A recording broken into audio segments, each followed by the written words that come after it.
points in back-to-back losses. For perspective, the Bears haven't scored 69 points all season long, and they are 3-1. So just a little bit of perspective for Rams fans out there who might be feeling like the sky is falling.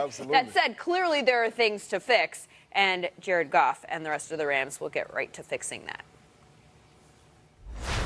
We're still 3-2. We're in a good spot, and like you said, we've been on the right side of those more times than not in the last couple of years, and it's part of the game, and we still obviously love Greg, and there's not a kicker I'd rather have in the league. He's one of the top guys in the league, and have so much faith in him in any situation.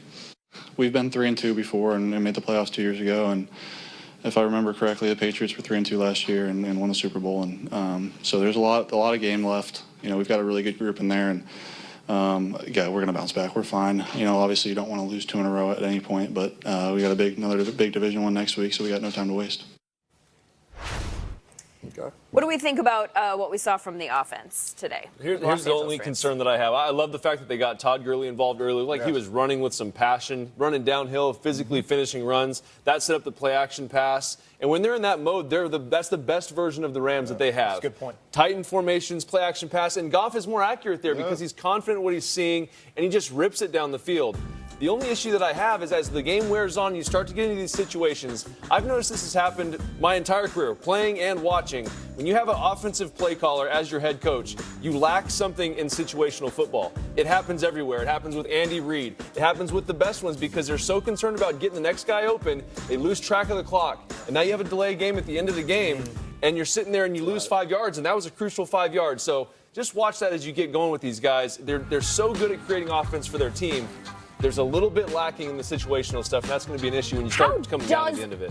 That even happen in that situation? I mean, a delay of game? It's loud. You see it right here. Come on. It is loud in there. You cannot. They were out of hear timeouts. nothing in there. They're out of timeouts. You cannot spike it. I mean, it's just hard to think of two things at once. It is loud. Yeah. But I just want to see Sean McVay. I understand you're an offensive guru, and I understand you have a lot of weapons. But just like we just talked about the Seahawks, they know who they are. They hand the ball off, even if it's going bad. Continue to feed Gurley, even if it's going bad, so you can get to those play action pass and make it easy on you. Well, he was on the field a lot today. You mentioned 15 snaps, so we sort of fixed the 5 from last week. Right. But he was also on the field for 92% of their offensive snaps. That was good to see so him at least he's a threat on every single play. All right, so a loss for the Rams, a win for the Seahawks. That's win number 4, and another opportunity to see Pete Carroll celebrate. I love the headphones, bro. The man is a mood, as the Seahawks Twitter handle said after the game. Winning is a good feeling. All right, we got a lot more to talk about that Seahawks-Rams game, but coming up, the professor of secondary studies, Deshaun Watson, he went viral this week for his press conference answer of the coverages that were coming against him. We're going to ask him about that and also about his surprisingly bad reputation as a young quarterback.